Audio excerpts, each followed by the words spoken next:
Chapter 2. He alighted from the lorry at the village motor park and waited patiently for the motor boy to bring down the passenger's luggage from the rack on top of the lorry. He looked around him. It was 2 in the afternoon and the place was bustling with activity as usual. Actually, the motor park was the nerve center of any village. On one side of it was a long row of bukas where people ate. On the other side, lorries and 504 taxi cabs queued up for passengers. Touts were everywhere trying to get passengers for them. This way for Benin City, shouted one man. One more passenger for Agbo. We done ready to go, yelled another. Left me, I say left me, cried a woman angrily as she was being urged by 2 touts to get into their vehicles. Come now, said one of them persuasively. This driver not care for one. Come. Left me, the woman cried again, shaking herself free. That your driver way they drive like crazy man. I don't follow am before. His lorry no get brakes. I no want that yet. She hissed at him and walked away. Ye woman, called the tout after her, you no get money for travel SEF. Then he dashed off for another prospective passenger. Oga, orange, called a little girl at Osifo's elbow. 2 for 5 kobo. Is sweet. Make I peel am. He bought 2 and began to eat them thoughtfully. What was he going to tell his parents? Make a clean breast of everything and ask for forgiveness, or continue with the deception and pretend that he was actually awaiting his examination results? What would he do later? Perhaps he would leave usury and try to make a future for himself somewhere. Everywhere was quiet as he walked along the only main road which led to the village. Most of the people had gone to their farms and only the aged and the very young were at home. As he came to the dwelling houses, children ran to him yelling at the top of their voices. Welcome home, brother Osifo, they cried. Did you bring us some sweets? They tugged at his sleeves. He did not disappoint them. He smiled indulgently as he shared out the sweets. Oh, thank you, brother Osifo, said one boy. Here, let me help you with your box, offered another. No, I will carry it, said yet another. No, I will carry it. No, I will. It is too heavy for you. It isn't. You only want to earn yourself some extra sweets. They began to fight. Okay, said Osifo. I will carry it myself. Thank you. Now be off, both of you. The village blacksmith, shopkeeper and carpenter all came out to greet him, congratulating him on the completion of his studies and urging him to get a good job in one of the big cities and come back to help develop usury. His mother was breaking up firewood at the back of the house when she caught sight of him. She flung down the axe, rushed at him and threw herself into his arms. Osifo, my son, she cried. Welcome home. Today is one of the happiest days in my life. My son has completed his studies at last. No one, absolutely no one can mock your father and me anymore. All these years we've been the butt of jokes in the village because none of our children had been educated beyond primary 6. And when we sent you to college, people jeered. They believed we couldn't keep you there, but your father and I struggled, and now all my enemies have been put to shame. Yes, to shame. You have completed your studies now and I can walk about with my head held high. She hopped a bit and danced a few steps. Then she turned to the direction of the river and raised her arms to the son of Olikan, the goddess of water. I thank you, O. I thank you for seeing my son, who is also your son, through his studies, and for bringing him home safely to me. For that, I'll make a sacrifice of the whitest and fattest fowl of my poultry to you. I will give you a big goat if he gets a good job with good pay, so that from now on, my husband and I will lead a more comfortable life. It is time we retired from our poverty. I thank you, O Olikan. Don't let me down. Come, my son, she said to Osifo. Your father is waiting for you. He has a visitor. An important man from Benin City. Osifo caught a glimpse of a driver at the wheel of a cream-colored Range Rover. They rarely had visitors with cars and he wondered who the man was. He picked up his suitcase, and with a heavy heart followed his mother into the house. How he wished things were different. He went to the parlor where his father and the visitor were and bowed low to greet them. "Oh, there you are, Osifo my boy," said his father, laughing heartily. "Welcome back home. I can hear your mother shouting at the back of the house. I'm sure she's telling all and sundry of the return of her son. That woman. Talk, talk, talk. At her age. Both men laughed. "Hugo," he said, turning to the man, "let me introduce my son Osifo. He's the last born. You've met him once, I think, when he was a baby. You had just returned from England and you came to invite me to the burial ceremonies of your father." "Yes, I remember now." "Hello, young man. The baby of yesterday is now a man. He's just completed his studies at St. Francis Grammar School, in Ibadan." "Is that so? What are your plans?" asked Chief Amerigo, taking a piece of kola nut and a grain of alligator pepper from a saucer by his side. He was a huge man with a booming voice and he was dressed in immaculate white agbada with a red and gold embroidered cap and white leather shoes. He had an ebony walking stick. His impressive appearance made everything else in the room very ordinary. Osifo was surprised to hear his father say that they had been classmates in a primary school in Agbo, for the man looked considerably younger than his father, who he had thought was in his 60s. The men must be in their mid-50s. It must be the hard work on the farm that made his father look so old. I don't know yet, sir. My father will have to decide what I should do." "Why don't you go for further studies if your results are good? There are so many avenues open now for you young people. There are the universities, the colleges of education, the technical colleges, and the polytechnics, and so many courses to choose from. Tuition is free. My friend here can manage and..." "No, I think he should work for a while and then go for further studies later on. The experience will do him some good and also bring us some financial relief. He's a bright boy and he's still young. There's no hurry." "Yes, but the earlier he goes for these studies the better. It may be rough for you now, but later things would be fine when he qualified. Think about it." "All right, I will. It all depends on his results.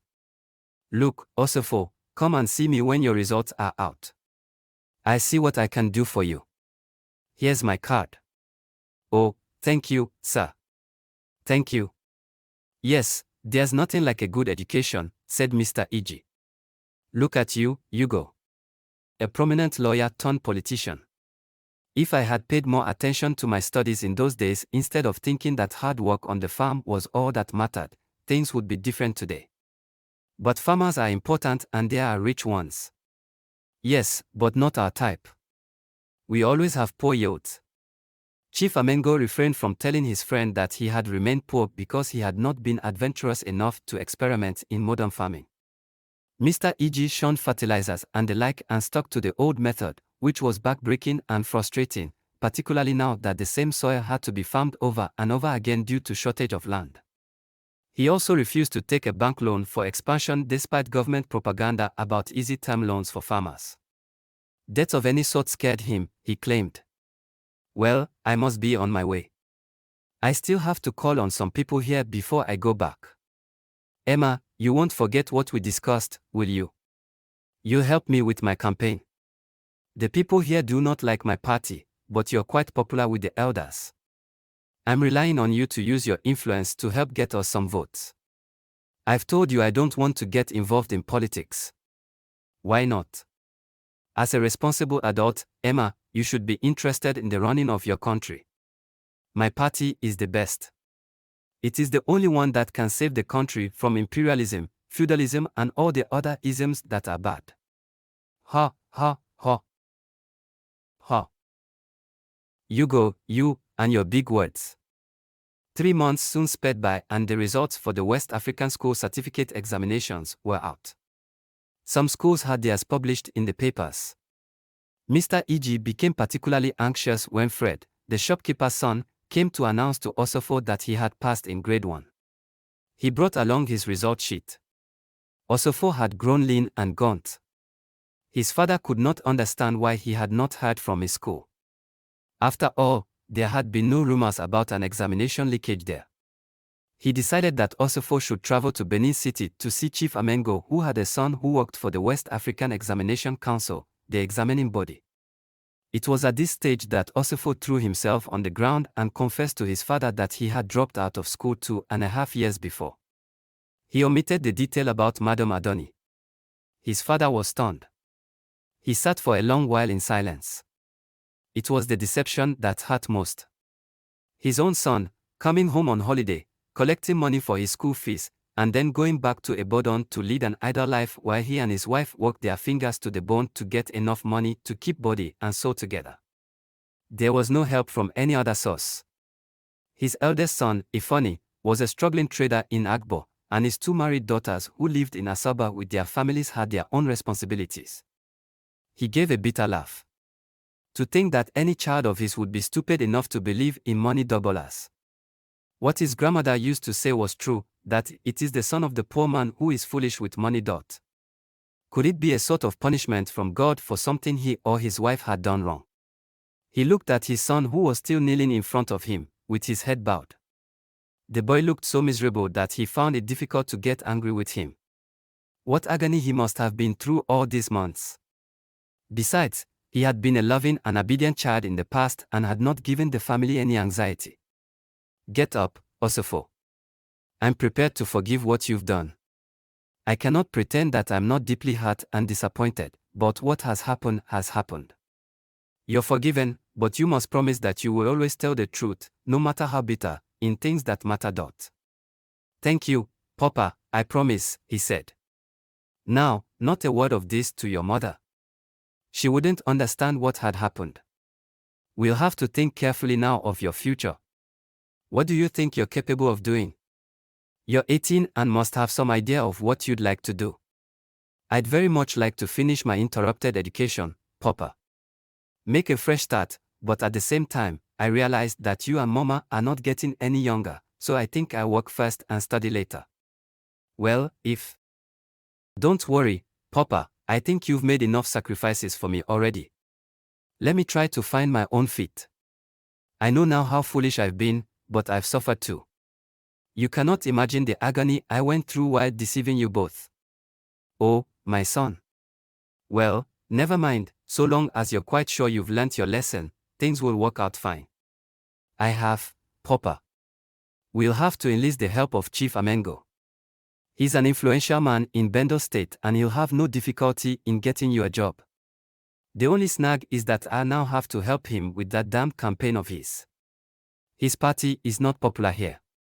Neither is he, for he has done nothing to develop this area. But he's not of our village, Papa. Yes, but he has a family house here.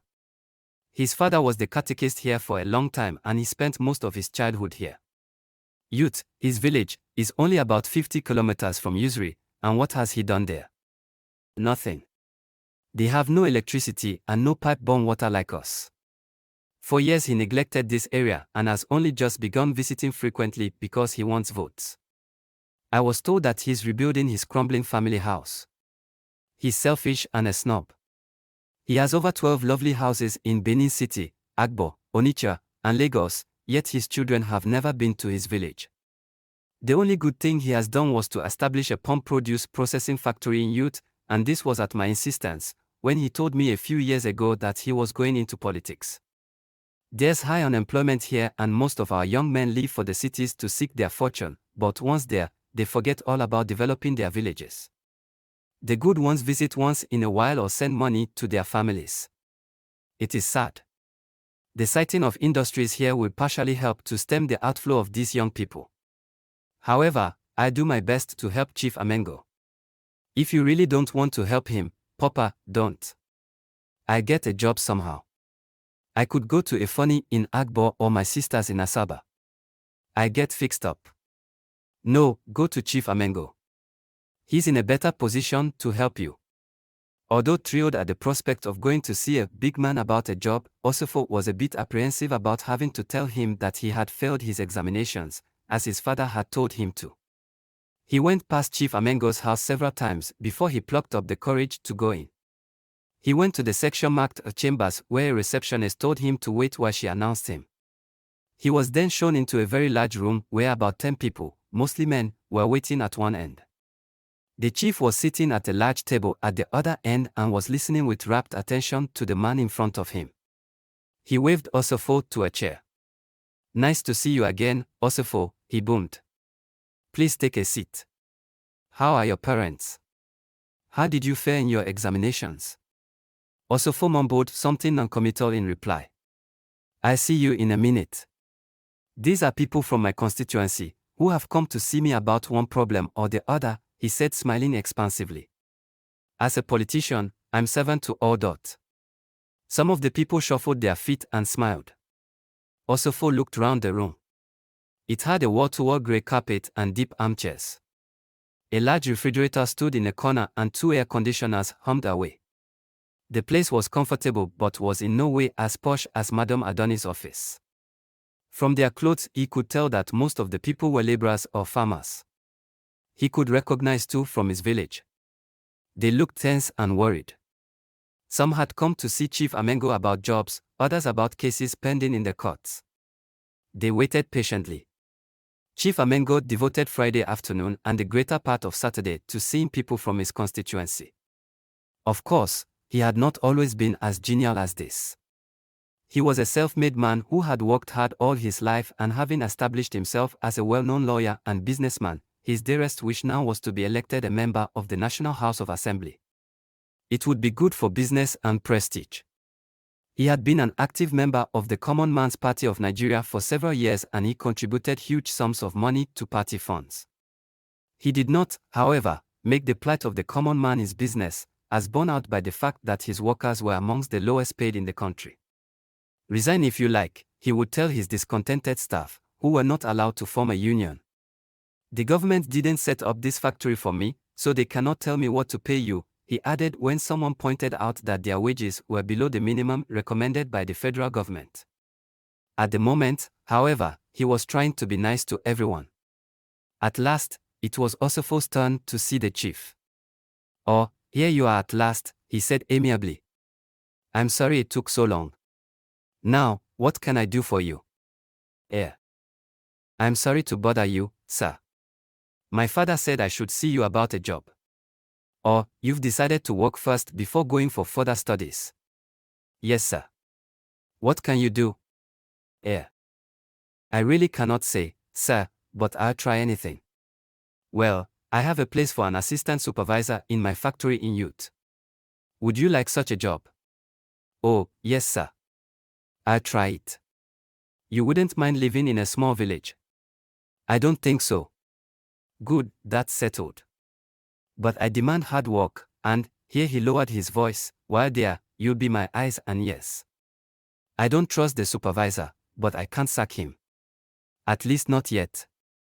You see, he's my wife's brother. He's lazy and is a big cheat. And now, about salary. Here, he raised his voice for the benefit of the others in the room. I'll pay you the recommended minimum wage of 125 naira. Elsewhere, the post would attract a monthly salary of at least 150 naira with some fringe benefits thrown in, but still, some of the people in the room looked at Osifo with envy as they felt he was too young to be given such salary. The chief noticed this and quickly added, "Well, that's because you've been to college and are a school certificate holder. What was your grade?" "I was coming to that, sir," Osifo said as he broke out in perspiration in the cool room. "As a matter of fact, Not that it matters," continued the chief, who was looking at his watch and wondering if he could still see some people that day before leaving for a political rally at Etina. "You must spend the night with us, Osifo. Go and wait in the next room. I'll ask someone to take you to my wife." "Thank you, sir." At the door, a girl of about 16 pushed roughly past him into the room. She was light in complexion, slim and long-legged. She had long woven hair with red beads in it and wore a pair of tight slacks and a t-shirt. Osifo stopped briefly to look at her, surprised that she had not apologized for almost knocking him down. Popsy, Popsy," cried the girl, rushing to Chief Amerigo, "could I go to the disco session at Lobel this afternoon?" "Oh, hello, Ndidi," the chief greeted her fondly. "Those feet of yours must have wings. you almost knocked my visitor over. Osifo, he called, raising his voice. Osifo came back into the room. Meet my daughter, Ndidi. She'd just left St. Monica's College, Jos, and will be going to Britain shortly to do her A-levels. Ndidi, this is Osifo Egie, the son of my good friend in usury. He's going to be the assistant supervisor in youth. Hello, Ndidi, said Osifo. Hello, said Ndidi, hardly giving him a glance. Popsy, may I go to this disco? Iso and me are going to. Disco. At La Belle. Let me see now. You can go, but make sure you're back by 9 o'clock. I may not be home then, and I don't want you to give your mother any anxiety by coming home late. Oh, thank you, Popsy, she said effusively. I shall be home by 10:30. 9. Isn't that a bit early? They may not start on the dot of 4. The DJ might be late, the equipment might break down. 9 o'clock, Ndidi, or you stay at home. Oh, all right, 9 then. She turned to go. Osifo will accompany you. What? She exclaimed, whirling round. Who will accompany me? Him. I don't know him. She looked at Osifo as if he were a horrible insect. Well, you do now. He'll go with you. But why, Popsy? Can't I look after myself? I've been to discos on my own before. Sure. But, you see, Osifo is our guest for the night, so we'll have to entertain him. As a teenager like yourself, I'm certain he'll enjoy going to the disco. If you don't mind, sir, said Osifo, I'd rather stay behind and watch the television. I'm not keen on dancing. He loved dancing but knew when he was not wanted. That doesn't matter, said Chief Amerigo. You can watch others dance and still have a nice time. You'll be lonesome here all on your own. My sons are all away and my wife likes to retire to her room after supper. He was not worried at all about Osifo being bored, rather, he thought that his presence at La Belle would help check whatever excesses Ndidi might want to indulge in. He knew she was sensible, but he believed it was very easy for young girls to fall into bad company if they went by themselves to such places. Things had been much easier when his sons were around and took it in turns to take her to parties. If he had his way, discos would be banned, and teenage girls kept under lock and key until they had finished their studies and could fend for themselves. He was keeping his fingers crossed that things would go well with Ndidi in Britain. Osifo felt out of place at the disco. Everybody knew everyone else and people gathered in groups chatting or dancing. It was difficult to break in and join any group without an introduction. Ndidi had not said a word to him since they left home, and when they got there, she had joined a group of her friends and left him to his own devices. He bought a drink and stood around sipping it. The music was good, and he would have liked to dance but did not fancy dancing without a partner. He wondered what Ndidi would say if he asked her for a dance. Something insolent, no doubt. He decided not to risk it. Some of her friends looked at him with interest and then whispered to her. She looked carelessly in his direction and laughed. He felt embarrassed, took his drink into the fruit machine room, and stayed there for the rest of the evening. He wished he had had the courage to refuse bluntly to accompany her. She made him feel like an inferior being. Ndidi did not mean to be unkind, but she resented Osifo's company being forced on her. Who was he anyway? A nonentity from usury. A prospective clerk. He was not bad looking, but how would she introduce him to her friends? Now, if he had been the son of a judge like Tondobe Sohan, or Ivan Soho, the popular DJ at La Belle who was also a newscaster on the television, it would have been a different matter. These were the two men of her dreams at the moment. Unfortunately, other girls were interested in them too and she was just a face in the crowd. Osifo was staring angrily at the machine that had swallowed up his 2 naira and was about to give it another kick when Ndidi came to tell him it was time to go home. She looked unhappy. Did you enjoy yourself? He asked in the taxi on the way. She mumbled something and turned her face away. The evening had been disappointing for her.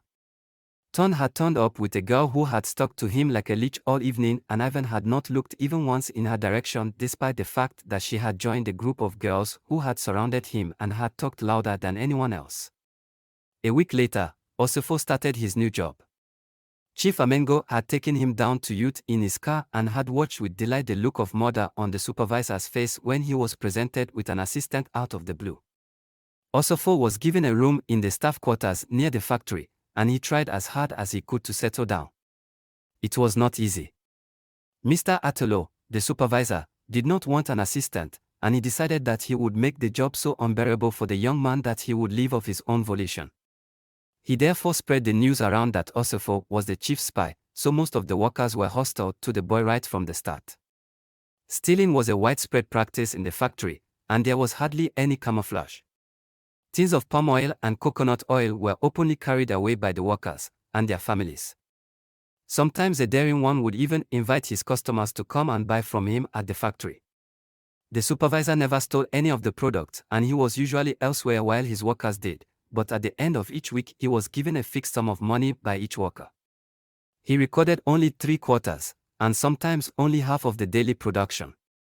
Full of zeal and enthusiasm, Osifo reported these goings-on to the chief, who severely reprimanded the supervisor and sacked several workers. Some of the latter, who felt that Osifo was responsible for the loss of their jobs, made complaints to his father, who apologized to them and made them gifts of produce from his farm. Others were not so kind. They waylaid him on his way to the village and he was severely beaten. The other workers declared total hostility towards him. They carried out his instructions concerning their jobs, but no one spoke to him.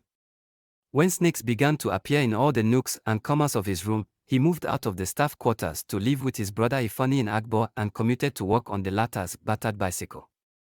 Sensing how acutely unhappy his son was at youth, Mr. Egie invited all the workers to lunch one weekend. Most of them came because he was liked and respected in the area. After lunch, he publicly apologized for his son's overzealousness in the performance of his duties. This he attributed to youthful exuberance. Mellowed by the food and drink, and Mr. Egie's eloquence, many of them got up to embrace the boy and tell him that all was forgiven. From thenceforth his relationship with them improved, but he had had enough. While not condoning the thefts that went on, he sympathized, however, with the workers, and deplored Chief Amerigo's lack of concern for his workers' welfare. He developed a strong dislike for him. The chief was only kind to people when he knew he was going to get a favor in return, and as soon as they had served his purpose, he had no more time for them. Osifo did not see a future in his job. After 2 years he was still on the same salary, and the chief was not willing to help him to get a better position. So, he decided he would have to make a move on his own, and with the 180 naira he had saved, he left for Ibadan.